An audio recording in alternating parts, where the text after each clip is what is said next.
Oh no. Oh no. Hi. Hello. It is the 7th of January today, and I'm doing my December wrap up now because I am 1 month on testosterone. Can you believe it? I can't. It's been a wild ride getting here, but here we are.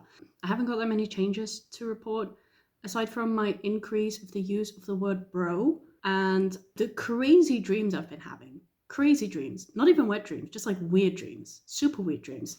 I don't know if that's related. Teenage boys, if you are here, God, I hope not. But if you are here, tell me, do you all just have fucking weird, wild ass dreams? Because I don't know what's happening.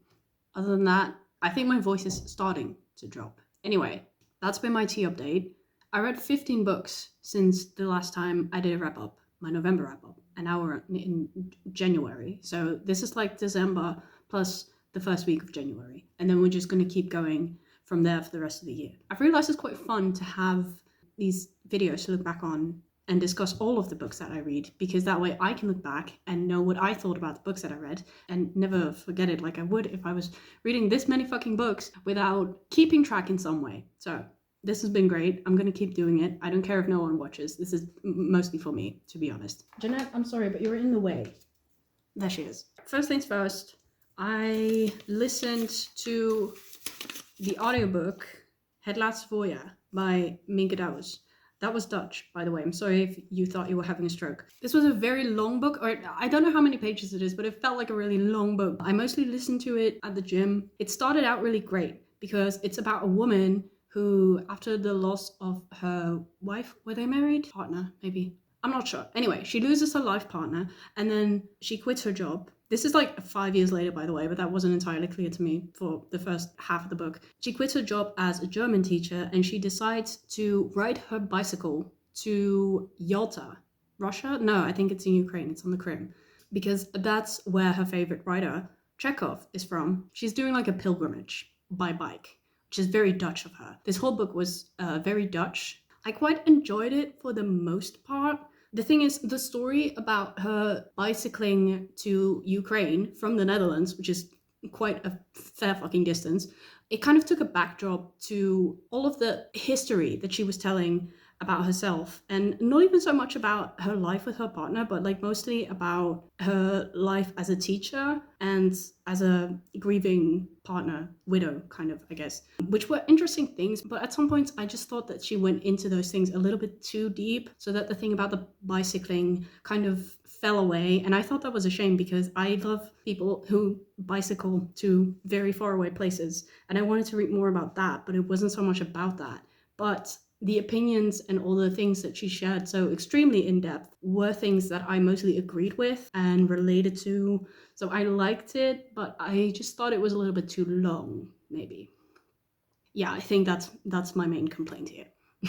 But it was good. Then, and I already mentioned this one in my favorite books of 2023 list video, I listened to Honden voor het leven by Arthur Japin, also Dutch. It means dogs for life. And it is a book about a man who is laying out the life lessons that he's learned from his dogs throughout his life. And he's only ever had 3 dogs, but he has learned a lot from them. This was such a heartwarming little book. It's mostly directed towards children. It definitely has that tone to it, but it's never too late to learn life lessons from dogs.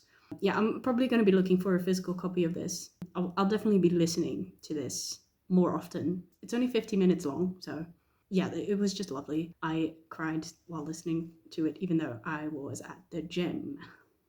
The next book I read was the last book that I read for school, well, for the class on modernism, and it was The Invention of Morale by Alfonso Bioy.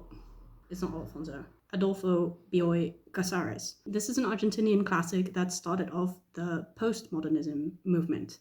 This book is like a Black Mirror episode recorded in the 1960s.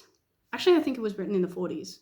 Yeah, it was written in the 40s. This is a story about a man who is on an uninhabited island, or so he thinks, but then he finds out that there are people there, but are they there?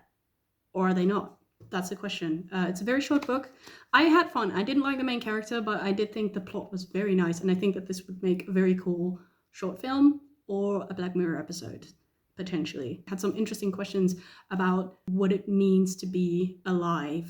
It kind of had artificial intelligence vibes, but again, it was written in the 40s, so like, you know, how in-depth can it get? Well, see for yourself. Next book I read was from the library, and it was IJssel by Gaia Willemars. This is a book about a woman who has a baby with a man, but the man is not the most reliable type.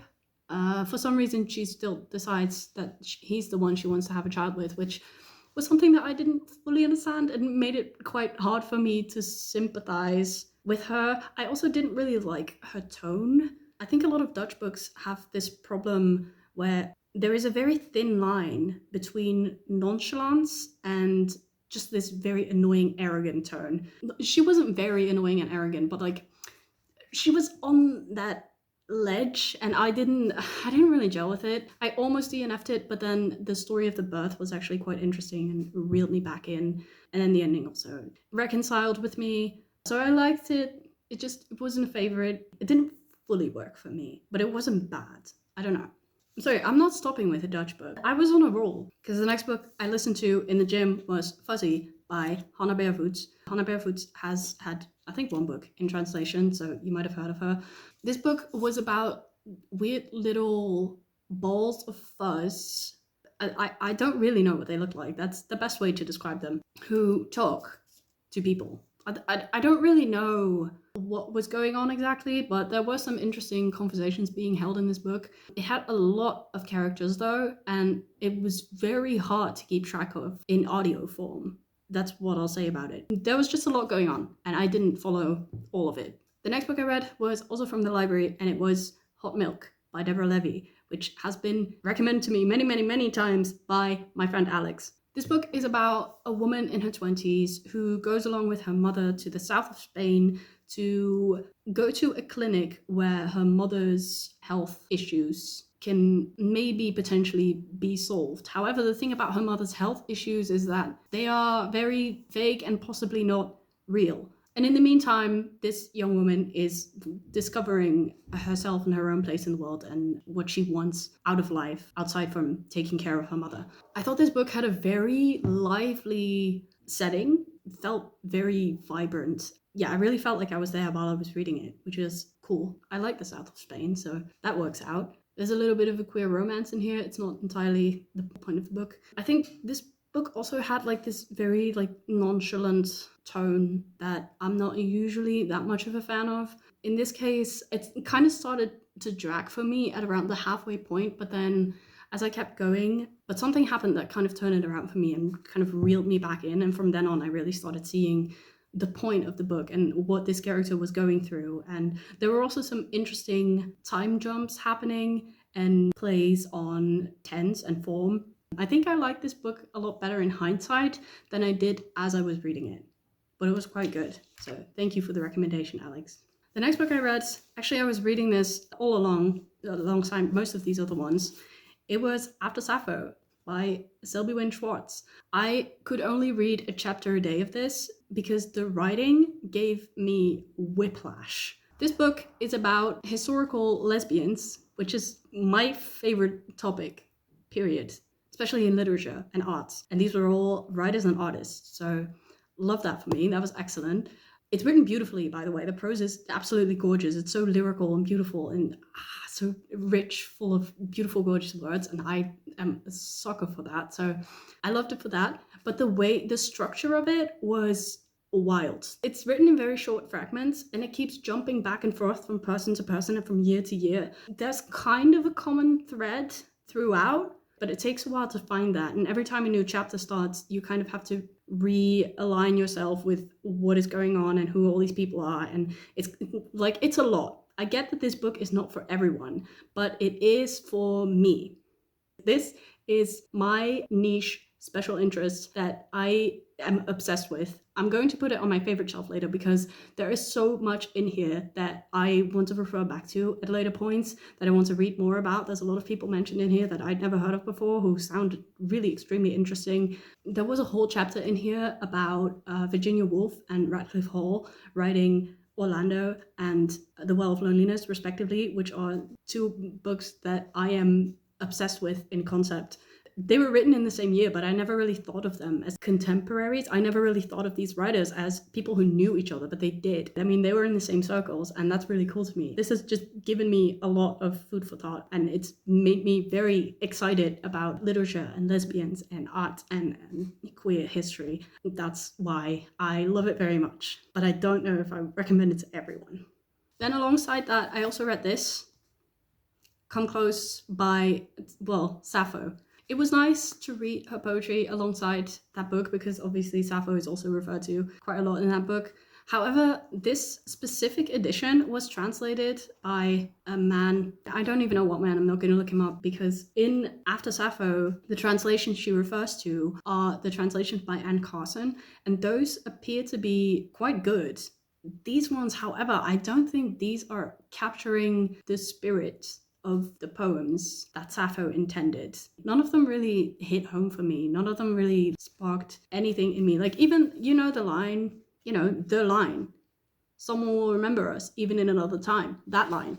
In this version, it's translated as, I declare that later on, even in an age unlike our own, someone will remember who we are. It doesn't hit the same. I feel like this translation is just not good. The next book I read, not last Dutch one, but it is a Dutch one, Goudvis en Beton by Maatje Wortel. I read another book by Maatje Wortel last year, and it was really good. It also ended up on the favorites of 2023 list. This one, as you can see, it's tiny. It's written very nicely. It's kind of vague. I'm remembering it now, and it's not really clear what it's about. But as short as it is, can you hear that plane? Or is it a helicopter? Is het een vogel? Is het een vliegtuig? Nee, dat is het niet.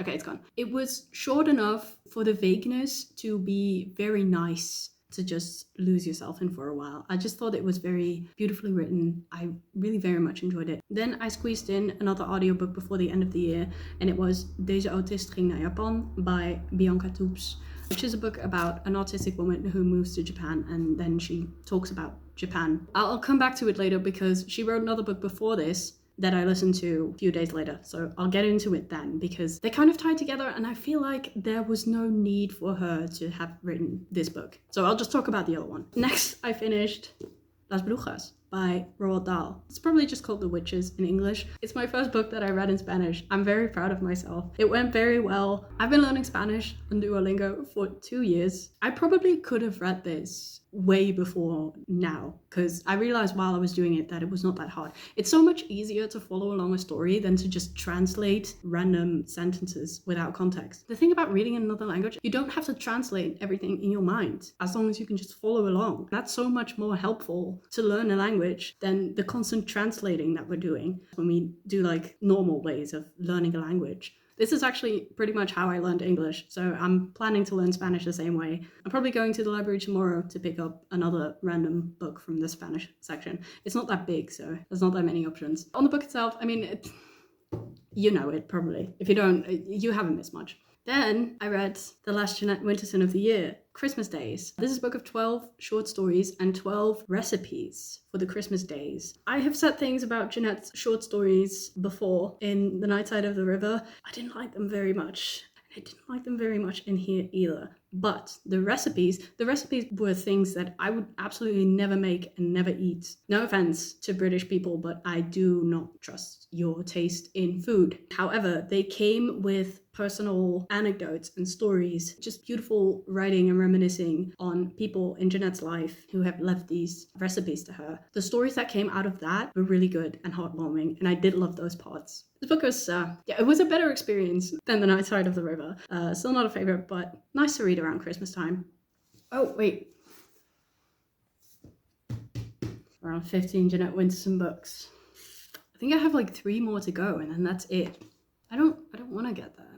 I finished that on the last day of the year, and then I had read 99 books in 2023. I just couldn't let that happen. So I squeezed in one more audiobook. Well, I listened to it in Dutch. I think it's probably called The Lady with the Dog by Chekhov, the favorite writer of the woman in the first book that I discussed. That's why I picked it. It's about a man who has an affair.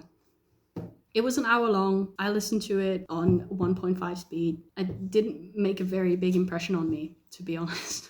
But I read 100 books in 2023, so. Thank you. Yeah, thanks. Then my first book of 2024 was a DNF. Because this year, you know what? We are putting enjoyment first. If we do not like a book, we are simply going to stop reading it. I did feel a little bit of pain in my heart DNFing this book because I loved the concept of it. It's called Kaddish for an Unborn Child, written by, he's Hungarian, Imre Kertész, I'm gonna say. Obviously, it's a letter to a child that this writer does not have. He is an Auschwitz survivor and he has severe PTSD. He is so abhorred by the state of the world and the cruelty of human beings that he just doesn't want to put another human being into it. And that's why he doesn't want to have a child, and he gets a divorce from his wife. This book is like a stream of consciousness about that. I love that whole concept. It's why I picked it up. However, this is written in such a style that I just couldn't get through it to save my life. The sentences in this book run on for literal pages. It was just unreadable to me. And I just knew that if I kept reading it, if I forced myself to keep reading it, I wouldn't get the enjoyment out of it that I was looking for. Even if I did come across thoughts and ideas that I would find wonderful and groundbreaking and very thought-provoking, I would be so annoyed with the way that they were written down that maybe I wouldn't even catch on to them, or they just wouldn't be as satisfying as they would be if they were written in a way that I would enjoy them. Do you know what I'm saying? Like, I'm sad that I gave this book up, but I know that I wouldn't have enjoyed it if I had kept going. So that's why I DNF'd it, and I felt bad about it because I did find some good quotes already in the very beginning of it, but I stopped at 30 pages because I couldn't keep going. So yeah, in 2024, we will not be reading books we feel like we wouldn't enjoy. If it doesn't gel with us, it doesn't gel with us. We can just move on to the next one. I wish I could move on to the next one, which is the last one, because that one was so very good. But first, I read the other book by the woman I just mentioned, Maar je ziet er helemaal niet autistisch uit, by Bianca Toeps, which means, but you don't look autistic. This is a book in which she talks about getting diagnosed with autism, starting her own company as a freelance photographer, moving to Japan, which is what the other book was about, and her relationships, and there's some interviews in there with other people with autism. I thought this book was fairly interesting. I didn't love her tone.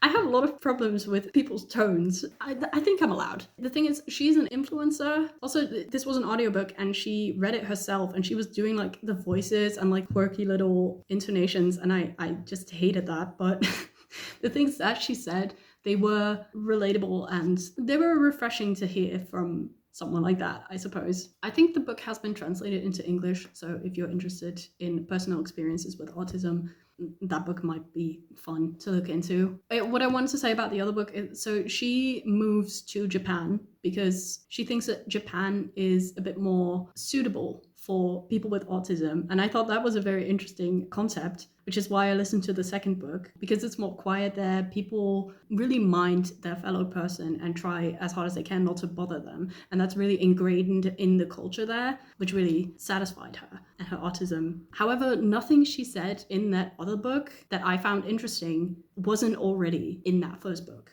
So like, I don't really understand why there was a second book. Also because I feel like she wrote it at a time when she was still in the immigration process, so it hadn't even really been fully fleshed out yet. I just felt like that one was kind of pointless, whereas in this one, she also already talks about loving Japan and deciding to move there, why she likes it there so much better than other places. So yeah, that was that on those two books. And then here we have the last book that I read this month. I finished it yesterday. I gave it 5 stars on Goodreads because I've decided to be generous with my stars this year. In my own private personal notebook, it was a 9 out of 10. Very good. I enjoyed this a lot. It was Stillborn.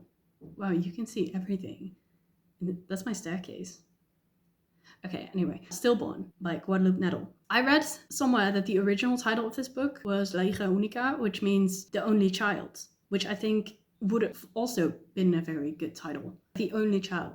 The only child. The only child. Stillborn also works, especially with the space in between. It's a smart little title. Anyway, I loved this book. This is about a woman who vows to never have children to the point where she gets her tubes tied because she's like, that's just, I'm never going to want that. She has a best friend who also said this at some point. That's kind of what they bonded over as younger women. However, now that they're a little bit older and both living in Mexico City, her friend has changed her mind and decided that she wants to have a baby. Her friend is like having some thoughts and feelings of processing that. Then in the end, she is quite happy for her, but then the pregnancy ends up being the most devastating pregnancy you can possibly imagine. It's very sad, but there's a lot of twists and turns in here and a lot of things that will make you change your mind. But at the same time, as the characters go through it, it's just written in such a way that you understand exactly where the characters are mentally as you are reading it, which makes it so gripping to follow along and live the experience with them. It's all told from the narrative of this friend who is kind of like relaying the story of her friend. And it really feels like, you know, this could be someone we know, at least someone that we feel kind of close to. And also at the same time, this woman who is the narrator is going through something with her neighbor and her son, who are very present in their apartment building with very thin walls. The progression of that was also really good. This book is extremely fast-paced, but it all felt so cohesive and smooth, and it just worked so well as a book. I was really gripped by this, and I really loved it. It was very thought-provoking, made me think about a lot of things. It made me question what life is really all about. I love books that have the power to do that. I think it's safe to say, as my second book of the year, that this is so far my favorite book of the year. All right, that was all the books for December and the first week of January. Next up, I'm going to Dublin this week, so that's going to be fun. What are you reading currently? Tell me about it. Normally I say something about the month, but like, we're in the month now. I hope you have a fun rest of your month. A good start to your 2024. I will see you next month when I am 2 months on tea. Bye!